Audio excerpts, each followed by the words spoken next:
2.4 seconds is probably too little to have thrown it to midcourt and taken that other timeout, as sometimes teams like to do, because if you mishandle the ball, the clock runs out. They get it inbounds to Nixon.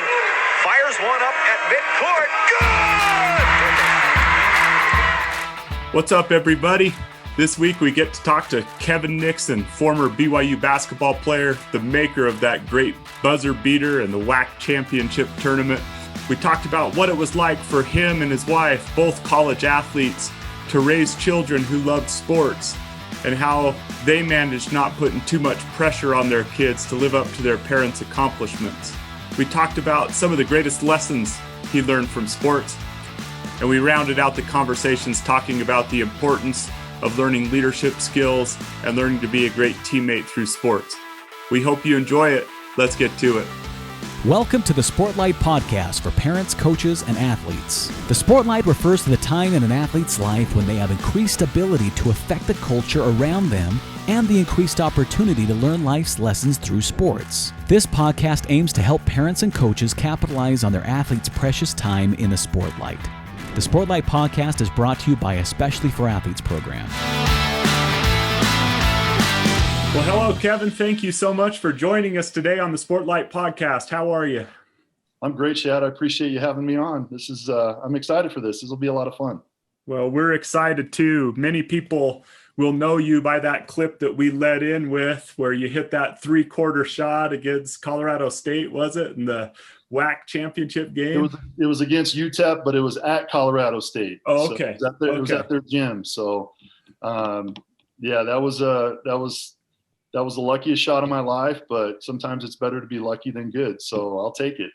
Hey, I would take it too. That must have been one of the most exciting moments, even now, years later, to see that ball go through the hoop.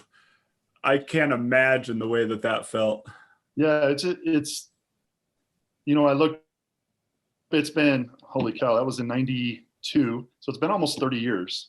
And so, it's been part of my identity, I guess, especially in Utah County. And I'll see people and they'll come up and ask me about the shot, but, I forget about it. But it was such a weird thing. It was ESPN championship game of the tournament for a chance to go to the NCAA tournament, and for it to actually go in from beyond half court. It was just, it's just one of those things you dream about. And if you can hit a game-winning shot, I recommend it because it's a lot of fun for years. I heard you talking about running around, and you weren't running away from your teammates. You were just trying to avoid being at the bottom of a pile. Yeah, exactly. That was the first thought that went through my mind. I hit the shot and I kind of circled around. I don't know how much of the clip you showed, but I remember I hit the shot and it went in, and I was kind of turning back away from the team and trying to find, my parents were there, my grandma was there, my brother was there, and I knew where they were, but I kind of got turned around. They would tell you my sense of direction isn't very good. So I knew they were behind me across from our bench. And so I turned looking for them was my first thought. And then my next thing I know, I look over my shoulder and I got 14 guys chasing me down. And I'd seen enough game-winning shots that I knew it would end in a pile somewhere and I would be at the bottom. So I was trying to save myself, and it worked out. I kind of wish I would have taken the hit a little bit now, because it looked, it would have been cool sitting at the bottom of a pile like Damian Lillard was, looking up and smiling at the camera or something. But it was a lot of fun, something to remember. Got to share with my teammates, got to share with my family, and something that I'll never forget. One of my highlights for sure of being at BYU. It was awesome. Those are you can't write movie scripts like that. And it's just, when you're part of one, you just got to soak it in and enjoy it. But what an exciting moment. So I enjoyed that moment for a long time. And sometimes, I get to talk to you about it. So yeah. I still get to relive it a little bit. So it's still fun. That's awesome. Well, Kevin, I'm excited to talk with you today about a number of subjects, but we talk to a lot of parents and coaches in this podcast and YouTube channel. And I know that you and your wife both grew up in a a sporting environment. Your wife coached high school basketball, and you told me a little bit about your wife's family. You gave a little statistic about her and her siblings. It was pretty interesting to tell how involved in sports their family was. Maybe share that with our audience. Yeah. So my wife is one of 11 children, and 10 of the 11 kids in her family participated in collegiate sports at some level, whether it was football, basketball, or volleyball. It's hard to make it on a college team. I don't care who you are. If you're playing college anything, you've got to be a good athlete and a good player. And so kind of a testament to her family and their dedication to sports and how hard they worked. And I fit right in. When I first met her, I knew she was actually a basketball player at Utah Valley when I met her. Mm-hmm. And so I knew that sports were in her background and in her future. So I knew we'd probably get along okay. So, and you have 3 children. Some might be familiar with Dalton, who played basketball at BYU as well. And then you had your second daughter played volleyball at UVU. And then your third daughter just finished up high school basketball a few years ago and got to play for your wife as a high school basketball player. And so sports has been in the Nixon DNA. And I wanted to ask a question about that. I have watched a few interviews. I'll put some links down in our podcast here with you talking about your relationship with Dalton, your son. And I'm sure these things we're going to talk about apply to both of your daughters as well. But there sometimes might be a pressure for those parents who are listening to this podcast that they played college sports or they had accomplishments of their own throughout high school and college. Sometimes there's that pressure of their children to live up to mom and dad or their accomplishments. I was wondering how you managed that with 3 very athletic children and 2 parents who were accomplished and played college sports. How did you go about managing that dynamic? Well, it was a lot of fun because the fact that they were being recruited and that they were good athletes, and the fact that they wanted to play sports. You hear all the time, I've got former teammates that have kids that weren't interested in sports. And so for them to take on interest the same as myself and my wife, that was exciting. And both of us played college sports. She played, my wife played college basketball and college volleyball. I played college basketball. I started at Northwestern, transferred to BYU, actually played 1 year at Utah Valley, 2 years at BYU before I finished up. And so we both had a lot of experience. So to have kids that had that interest was a lot of fun. And then having gone through the recruiting process ourselves, it really helped us to be able to kind of know what to look for and kind of understand how the process worked. The thing that made us a little bit anxious was just the fact that both of us being college athletes, we didn't know how good they were going to be. And so we wanted to kind of take a realistic approach to how they developed. I didn't want to put any pressure, especially, I'm not I'm a basketball person. I'm not a volleyball person. My wife's more on the volleyball side. So to have a daughter that played volleyball, I just sat back and told my wife, you take care of that and I'll take care of the basketball side. But she's very good at both and helped in both aspects with all of our kids. But, to have a son that you could see was going to be a really good basketball player and would have an opportunity. I'm 6'9", my wife's 5'9". We knew he was going to be a taller kid. We were hoping he'd be athletic and had a love for the game. So we didn't want to push it on him, but we wanted to support him. If he wanted to do something else, we knew that we had to be okay with that. And lucky for us, my son and my daughters wanted to continue with sports. My volleyball daughter thinks that I don't like her as much as the other ones because I'm not a volleyball person, but she knows I love her more than the other 2, but we won't go there. But well, hey, maybe the other 2 feel that way about your wife since she played volleyball. I'm sure they do. They tell me that anyway. So I thought they were joking, but they might be telling the truth about that. But no, I mean, my son, I remember as he was getting older, we would go to a lot of BYU games and And he would ask me the question all the time, you think I'm good enough to play here, Dad? And when he was younger, I was like, no, you don't have a chance. You don't even know what it takes, But there became a time where on his own, pretty much, he just decided that he wanted to be a great player. And that's why I told him, I said, if you want to just be an okay player, that's okay. It's okay to be an okay player. If you don't love the game, you have to determine what you love and do what it is that you love. And there were a few years where I thought maybe basketball isn't what he loves, but I think giving him that space to kind of make decisions and decide what he wanted to do really allowed him to be clear in the direction he wanted to go. And he made a firm commitment that he was going to do everything he could to play at the next level and to be the best basketball player he could be. And I supported him in that. And there's times he wanted me to push him, and I pushed him. And there was times he thought I pushed too hard. And the last thing I wanted to do was push him too hard. I wanted him to feel like I was allowing him to push himself. And he's a great kid. Like he really did have a great perspective on the process of everything and kind of handled it the right way. I'd love to take a lot of credit for it, but I can't take very much credit for it. I gave him the opportunities, and he was really the one that took advantage of it. And same with my daughters as well. They did the same thing. And so, when he became good enough to play at BYU and was offered by BYU and decided that that's where he wanted to play, it was an honor for me. Like, I mean, a dream come true. When he's born, it's like, we're trying to figure out what his name is, and when we're, what his name's going to be. And it's like, okay, how's this sound? Dalton Nixon for 3. That sounds good. We'll call him Dalton.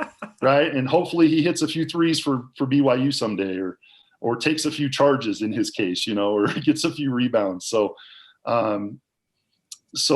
it was a dream come true. And for him to wear my number and to play for my school and to play for my team and the team that I love. And that's just an honor.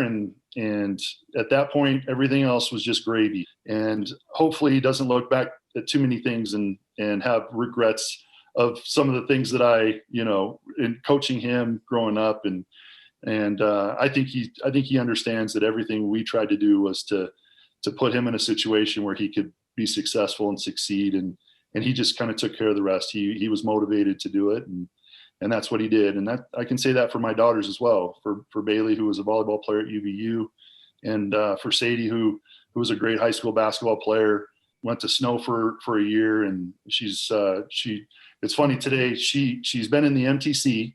She's out on a mission, and she's in the MTC, and actually this morning headed for Sacramento, Oh, wow. California. So that's where she's at. And so proud of all my kids, and I can look back and say sports and opportunities that they had with sports have kind of molded them and kind of shaped them into the people that they are. Yeah. That's one thing. We were talking with Ella Ballstead. She's a college soccer player. And I asked her about some advice that she would give to parents from the athlete side of things. And she said this phrase she said, I hope that they would view sports as a tool to help their children develop. And as I listened to that answer that you just gave with all 3 of your children, it wasn't that you were trying to get Dalton to be a BYU basketball player or Bailey to play at UVU like your wife did, but it seemed that sports to you and your wife were a way to help your children learn important lessons. Yeah, I mean, for sure. What Ella said was perfect. I mean, that's the approach that we as parents need to take. We get caught up a lot in wins and losses and the competitive nature of sports. And competition is great. It really is. It helps mold people into who they are. And so that's the competition aspect of it, the wins and losses.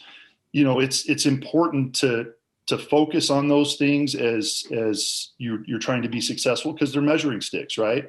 Right. But the reality is, and you mentioned this at the very end, sports teach so many life lessons. My wife, as she was coaching her PG girls, and I coached at Orem for 6 years, coached my son for his 4 years at Orem High. And I've coached club teams. I've got kids that I coached. It's crazy. I don't feel like I'm this old, but I've got kids that I've coached that have 6 kids now, and kids that are in high school. So to me, I'm going, wow, that's pretty. I'm getting old. Okay, I get it, but it's sports teach so many life lessons, and I try to teach my kids that, my own kids, and the kids that I coach, that if you're in sports to try to win tournaments or to try to win games or to try to get that scholarship, which should be an important thing, but if that's the end all be all of what you're trying to do, you're missing the point. Like, you can learn so many life lessons in sports. And I take basketball for example. Kids that I've coached and kids that I've worked with, they always revert back to situations in basketball that help them get through. Like I mentioned, I've got kids that I coached in grade school and in high school that are now parents of 6 kids. And trust me, guys, life isn't easy. You're not going to cruise through this life without any problems. There's going to be tough times. And how are you going to handle those tough times? You can handle tough times because we put you through difficult times. There's times where you wanted to quit. There was times where emotionally, physically, you couldn't go any longer, but you pushed yourself. And when hard times come up in practice or come up in games or come up in your relationships with your teammates, how did you handle that? How did you get through it? And they can go back to those situations to help them get through situations in their marriages, on their missions, in their relationships with their families. And for me, those, if you're trying to get the most out of it, for me, if my kids look back and say sports helped me be a stronger person and help mold who I am because of what I was able to do, then it's been successful. Like, I look back, only you and I really care about the shot that I hit against UTEP in the championship game, or what I did at BYU, or what anybody does. Those are memories, and those are great things, and they're fun to talk about. But sports in general and things that the things that sports teach you, if they're helping you get through hard times or things in your life, then it's worth it. And that's the success of participating. So parents, as you're looking at your kid, put them in a situation. It's important that they love what they do, right? If it's go, and they're being pushed all the time to do better and to win and to push themselves to the point where they don't love the game, it's not worth it. They have to love what they do. You have to support them, regardless of what they want to do, because I've seen it too many times. Kids that don't love what they do and they continue to do it, it becomes something that they hate. And sports can be such a great thing, and it can be a developer of kids and young men and young women and adults. And that's our goal. We want them to be able to look back and say, that helped me get through life. That helps me in what I'm doing today.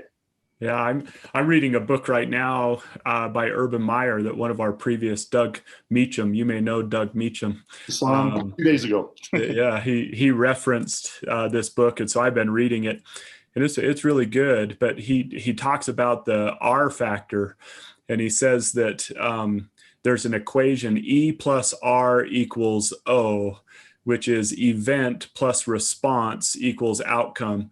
And he points out that really all we have control of in life is the R factor. The outcome we don't always have control of, and the event. And what I love about sports is it puts our kids and it put us in these situations where a bunch of events come at us, disappointments, losses, miracle wins like you participated in, the ups and the downs of sports. All of these E's come at us, and And when we care deeply about sports, those E's really matter. Those events really matter. And they put a lot of pressure on that R factor. And teaching our children how to have the right response to the things that they'll face in sports then create situations where later in life, like you talked about, as parents or in their occupations and other relationships, they've developed the capacity to respond with the right response, the one that would be beneficial. And I love that. I love, as I've watched my own children play sports and do the things that they do, they have developed the capacity to respond well to events. And that's something they'll take forever with them. Yeah, no question. I mean, if you have no control over two of the three equations, then you really focus on the one. And so I love that. I think that's great. I've actually heard that before, but now I got some good material to give to some of my kids when I go see them next. So awesome. That'll be good. I'll have to thank Doug next time I see him. Yeah, he's a good guy. So, sure. I would just like to ask, and maybe we've covered a little bit of this, but what are some of the greatest lessons that you learned from sports? Wow, there's so many. The number one thing I think is just that you have to work hard to gain success. Nothing really comes easy. It's if it's putting in the extra time, if it's conditioning, whatever the case is. And I had an issue with this in high school. When I was a sophomore in high school, I had a coach that basically told me I wasn't working hard enough. And I rather than to take it kind of for him trying to make me a better player, I got upset. I got offended by it. I thought, you're telling me I don't work hard, but I'm out here. I can score 20 points a game whenever I want. I can do whatever I want. And I never really took that to heart until it got to a point where, by not working hard, I could see that I wasn't getting what I wanted, where I wanted to get as far as the success that I wanted. And so, and sometimes the lessons aren't really learned right away. You got to take them to heart. You got to, coaches are trying to help you. At the time, I didn't realize, I got offended by it, and I didn't realize that he was just trying to help me. And it was a couple of years later before I actually took it to heart, when I realized that by not working hard, it was affecting my success and how far I wanted to go in the sport of basketball. And so, I've talked to him, he's passed away since, my coach, but subsequent years, we laugh, and he's like, I understand that, you were a 15-year-old kid, and so he's like, I took it for what it was, but he's like, you remember, I continued to stay on you and tried to make you work hard. And I said, yeah, that used to tick me off. I used to be like, why is he always on me? But he saw the potential. But one thing that he taught me was that if I wanted to get to where I wanted to go, which ultimately was college basketball, I had to work hard for it, and nothing was going to come easy. And I might be able to get what I want now, but in the future, if I didn't continue to push and to work hard, I wasn't going to be happy with the result. And so that's one of the things that's, hard work. Sports really teaches you hard work. And then I think the other thing that I don't want to throw myself under the bus, but like, I feel like it's helped me to be being a good teammate and being a good leader was something that I wasn't great at. Even in high school, and even my first couple years in college, and some would probably say even through college. But one thing that I've kind of learned is that teamwork and leadership are two of the most important things that you can take from sports, because my wife and I are a team, right? Mm-hmm. My kids, my family, we're a team.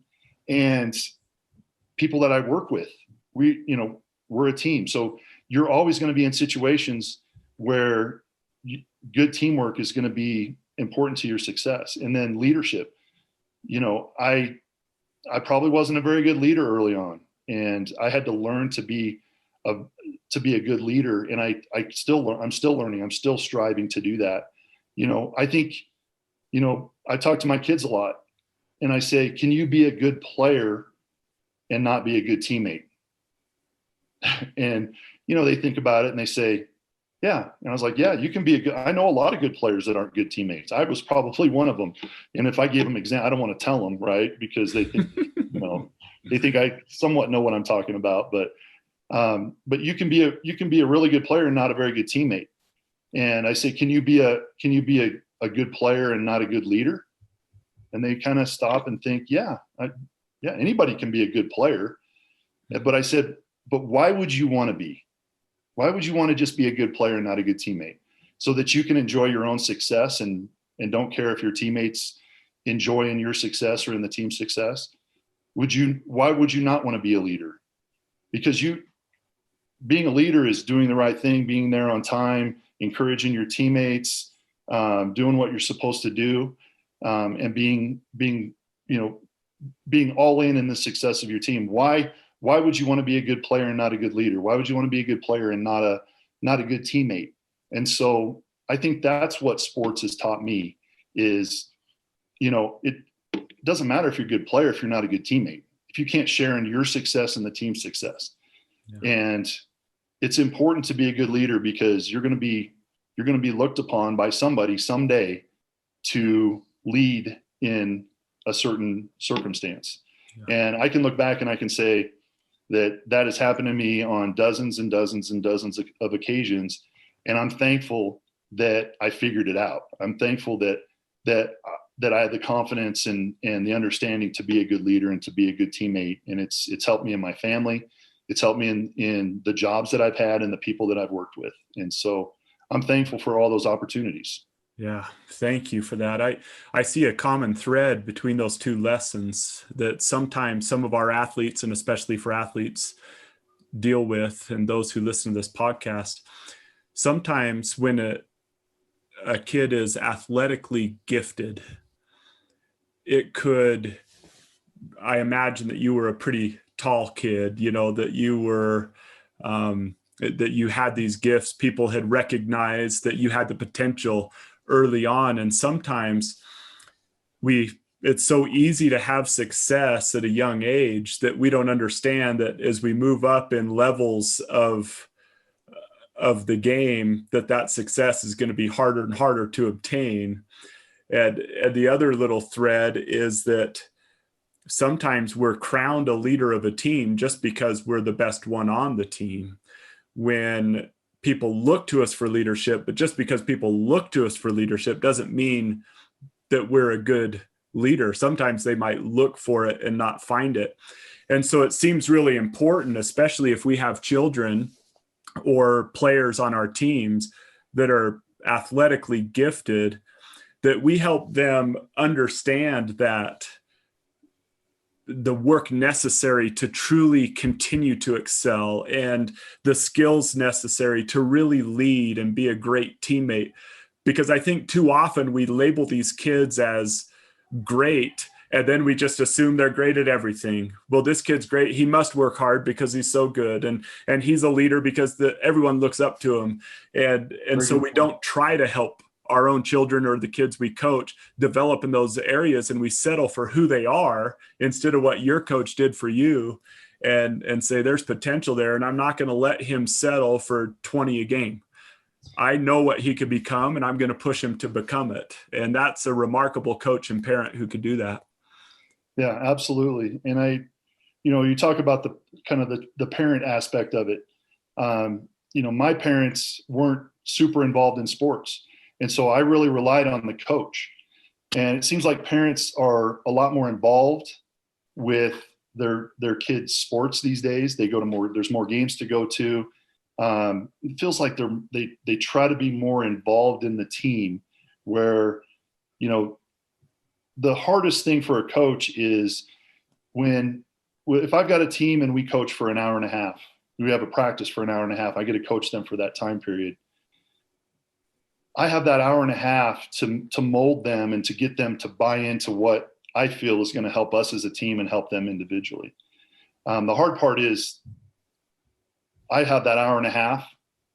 They go home and they've got 22 and a half hours in a day. Hopefully they're sleeping, but they've got 22 and a half more hours with their parents. And as a parent, we should be finding out what they're talking about, what's being talked about at practice, so that we know what to support.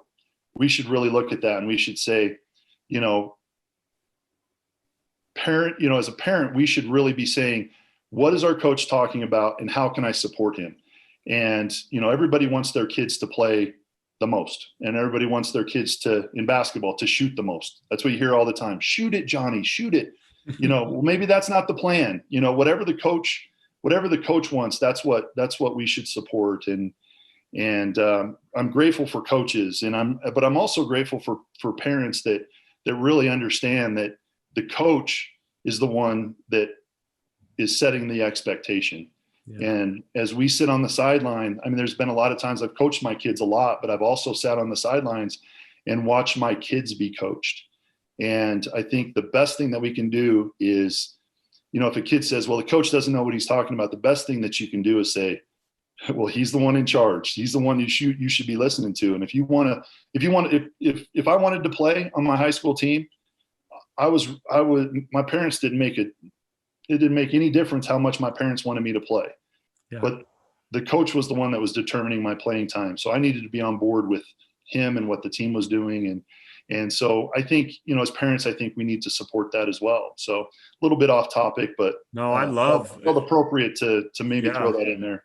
No, Kevin, I really love that. In fact, I think back to some of the things others have shared on the podcast. And as we've met with people, parents should be very involved in the attributes of their children: hard work, humility, being a great teammate. Those really concentrate on those things and coach them on those things, and then support the coach. The ideal parent in my mind is the one that really uses sports to help their children develop attributes, and then tunes in and tries to be a unifier when it comes to the whole experience. No question. And those parents who get too involved with, the yelling, the shoot-its, who get too involved in the nuts and bolts of what the coach is trying to do and accomplish, they really put a undue pressure on their child, and it hampers their development. It makes the team less unified. If for an hour and a half you're trying to build unity, and then they go home, and for all those hours they're at home, the parents are tearing down whatever's been built, that comes the next day. And so just focusing on attributes. I've had the privilege of being with my daughters. They're dancers, so I have nothing to do with that life. But Isn't it great? You can just sit out there and say, they are awesome. I don't know what they're doing, but they are awesome. Yeah, I have no clue who's going to win the drill competition. I have no clue what's going to happen. One team looks the same as the other, but my daughters will come home and they've had those pressures put upon them. They've been taken out of dances. They've lost a competition to a rival. And that's still, as a parent, it's not like I'm sitting there going, well, I played baseball and basketball, so I can't be involved in this conversation. Parents should always be very involved at the attribute level. And I just think that's a simple tip that I got from what you said too. Talk to your children about attributes, about working hard. Talk to them about being a great teammate. Talk to them about how to respond to disappointment. Talk to them about being resilient. Talk to them about competing in an appropriate way and not being a jerk to those that you're competing against on the other team and on your own team for playing time.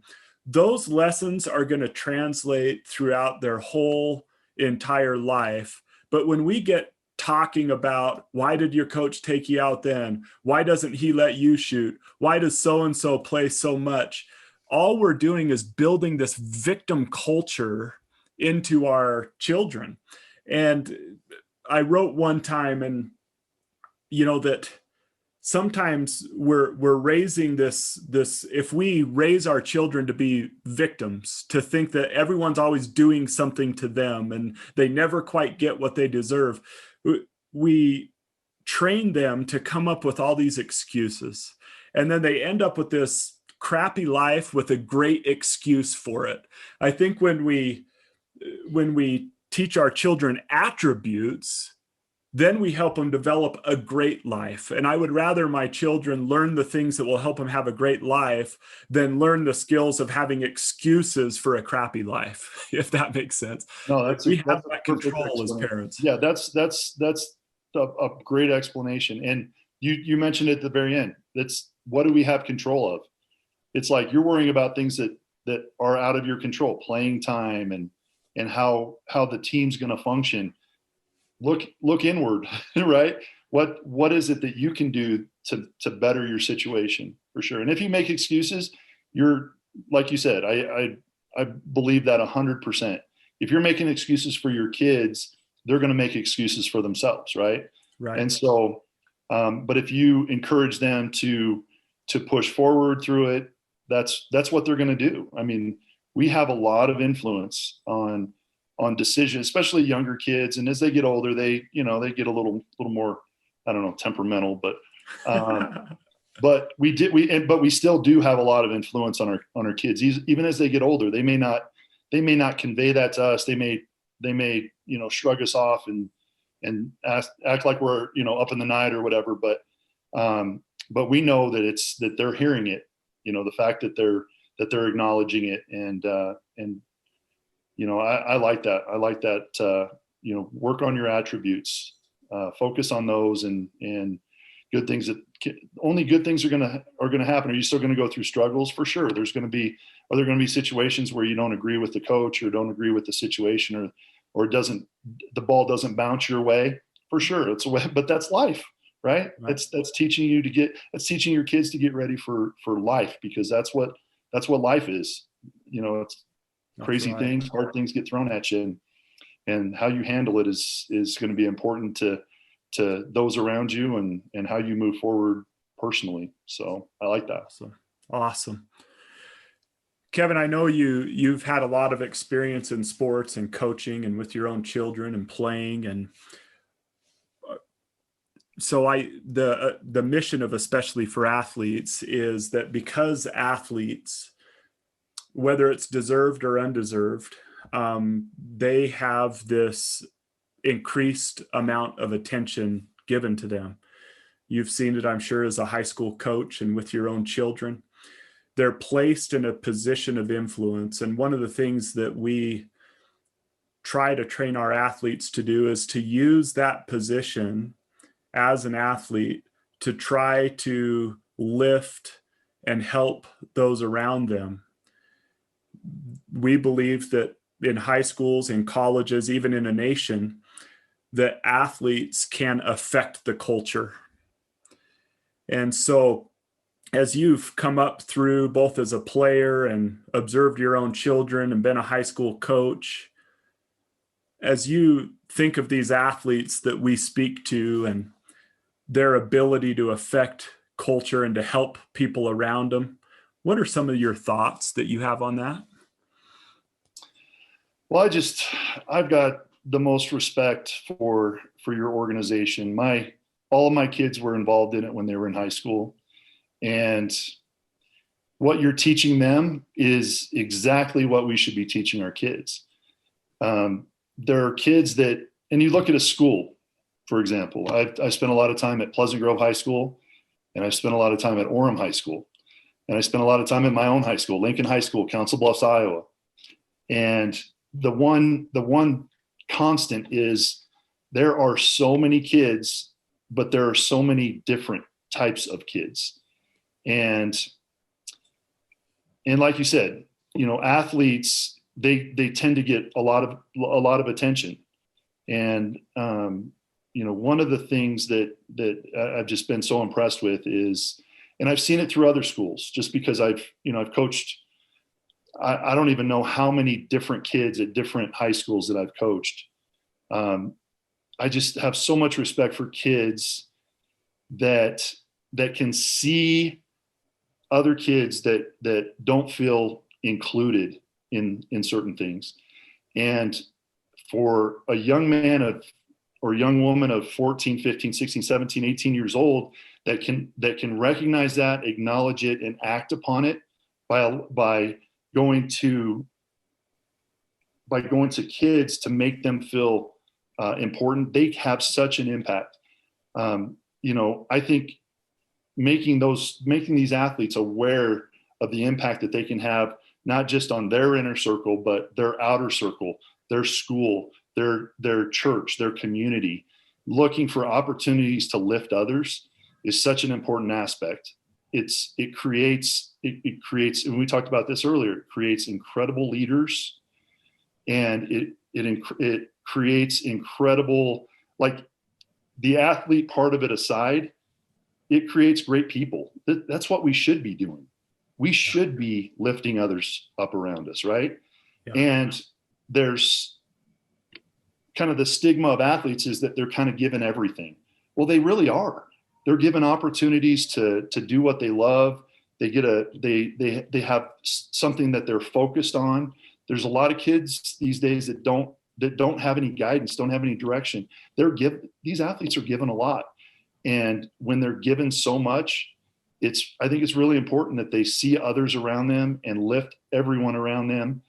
It's such an important part of sports, of the high school experience, and of life in general. It's the way we should be as people. And I've just got so much respect for your organization. I support it 100%, and I'm grateful for what you do and Dustin and the whole organization, and how you've changed people's lives, not just these athletes, it's the people around them. You're impacting thousands of people, and I appreciate that. And I thank you, and I support you 100%. Thank you. Well, thank you. And thank you so much for what you've added today. Some of these nuggets that you've added really help to shape the program, refine it. All our goal is to help sports become an even greater tool to develop these young people into people that bless their society, that lift their society around them, their own families, their communities. And the things you've shared today will really help with that, Kevin. So thank you so much for taking the time to be with us. My pleasure. Thanks for your time, and keep doing what you do. Awesome. I know that you are running a basketball club. Would you just take a second and tell us a little bit? You and your wife are both doing that, and it's so people who would like their children to be involved in that, we'd love them to know how. Okay, great. It's great timing, because we actually have this is our last week of our 2020 and 2021 season, and we do tryouts for 2021-22 on August 19th and 20th. We have second graders all the way up through 11th graders, and we're located at Norton Performance in Highland. That's where we run all of our practices. We've got a partnership with them, and love to have anyone that's serious about basketball, loves the sport. We've got great coaches. My wife is one of them, just one of them. My son is one of them. But we've got other great coaches. Would love anyone that's interested in coming and trying out. We'd love to have you come and see if you can be a part of the Mountain City Basketball family. It's called Mountain City Basketball, and you can get information about the tryouts at nortonperformance.com. So if you go online, we've got a tab on there for our basketball program, and a lot of information's on there, and my email's on there, so you can reach out to me and if you have any other questions. But appreciate the opportunity to plug the club a little bit. So thank you. Well, thank you. And it's always good to have our children involved with clubs and teams where these things that you talked about to us today would be taught and reinforced. And so Absolutely. we love pushing people that way. Thank you so much, Kevin. And for those listening, we'll put all of those links and everything in our podcast notes, so you can look for them there. But thanks, Shad. Kevin, thank you so very, very much. And thank all of you for joining the Sportlight podcast today. We encourage you to subscribe, to share this podcast with your friends, and to rate it and review it and let us know what you think. We appreciate you joining us today. This has been the Sportlight podcast. Have a wonderful day. This has been the Sportlight podcast from Especially for Athletes, sponsored by Coca-Cola. You can learn more about Especially for Athletes by visiting the website at especiallyforathletes.org. You can also learn more about the book, The Sportlight, by Shad Martin and Dustin Smith at especiallyforathletes.org/book.